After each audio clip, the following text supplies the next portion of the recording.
Meet my friend Seepaw. Seepaw and his family live in a community on the outskirts of a town in the Eastern Cape. He loves it here, and his dream is for improving community life for everyone. He calls Mr. Anderson, a practitioner from a nearby NGO, who then arrives to help develop Seepaw's community. Mr. Anderson begins by gathering information to determine the needs of the community, which traditionally is a starting point that most practitioners use for developing communities. These are a list of findings. Many people standing around with nothing to do.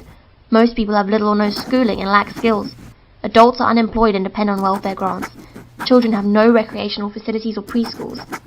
There are few community leaders who have little capacity to manage large programs. Seepaw feels his optimism fading by the grim picture painted. Mr. Anderson informs Seepaw that he would write a proposal for a project and come back with funding. Seepaw and his community wait for Mr. Anderson's return. After some time, Mr. Anderson arrives with funding for a soap-making project. He explains his project plan with a few community members and helps them to ensure it is implemented successfully and according to his plan. He leaves feeling confident that his soap-making project has created new jobs, developed new skills, and will provide a sustainable income to send children to school.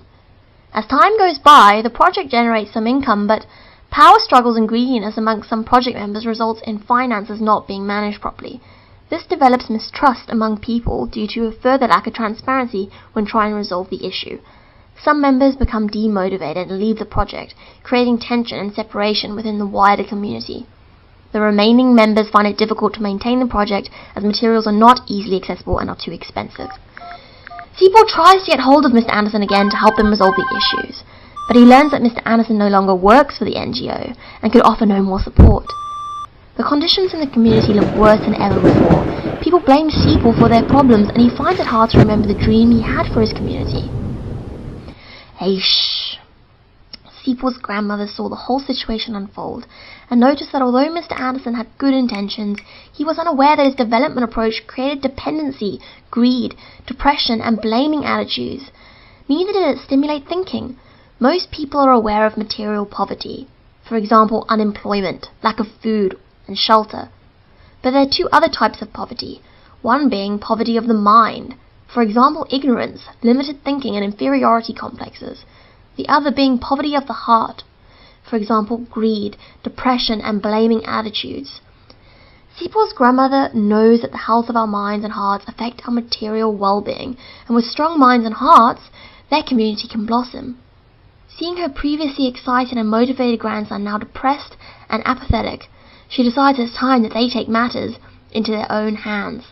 She gathers the community members and begins by sharing stories of how they used to make improvements by themselves, without relying on external help. Slowly other stories emerge of previously successful community initiatives they can learn from. Seepaw feels his optimism rising as he senses togetherness between the community members emerging again. His grandmother encourages the community to stop looking at what they don't have and focus on what they do have, and together they appreciate and take stock of their assets that they have to build on, like how their community is vibrant and a friendly place. They have many respected leaders. Local knowledge is abundant. They also have land and water in a really beautiful area. By being reminded of their assets that already exist, Seepaw and his community feel uplifted. They now have more clarity, creativity and wisdom to come up with ideas and goals for a shared vision. Seepaw's grandmother's approach to community development is called asset-based community or citizen-led development, otherwise known as ABCD. Let's break that down. Assets. Assets are something of value that we already have that adds quality to life. For example, in Seepaw's community they have friendliness and a sense of togetherness. They have local knowledge and skills like carpentry and beadwork.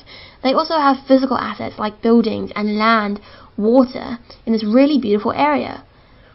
Base means looking at the glass half full and not empty.